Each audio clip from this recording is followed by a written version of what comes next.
Hi friends, তোমরা কেমন আছো? আশা করি ভালো আছো। তো আজকে তোমরা দেখাইতেছি আমরা এখানে আসা মাইয়া প্রথমে কোন জায়গা থাকছি, কই প্রথমে উঠছি, এটা তোমরা আজকে দেখাম। তো আমরা থাকছিলাম JCS একটা গেস্ট হাউস। এই গেস্ট হাউসের ভিতরে আমরা প্রথম দিন এখানে থাকছি।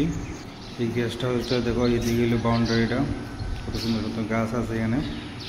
এই গেস্ট হাউসের ভিতরেই আমরা এখানে থাকছি, খাওয়া দাওয়া করছি। এটা হলো ডাইনিং হলটা।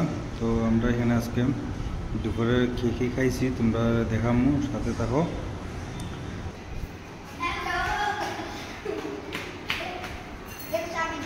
তো ফ্রেন্ড, এখন লাঞ্চের টাইম হয়েছে গা, তো আই পড়লাম লাঞ্চ করবার লেগে। তো আজকে এখানে দেখো আয়ুষিও আই পড়ছে লাঞ্চ করতে, তারপরে ম্যাডামও আই পড়ছে। সবাই আমরা এখানে বয়ে যাবো টেবিলে। তো দেখো এখানে কী লাঞ্চে আছে, চিকেন, ভাত, ডাল, স্যালাড, লেবুটু সব কিছুই আছে। তো ফ্রেন্ড, আমরা প্রথম আসামায়া এখানে থাকছি, এখানে খাওয়া দাওয়া করছি। তো বাই টাটা, পরে ভিডিও দেখা হইব। সবাই ভালো থাকো।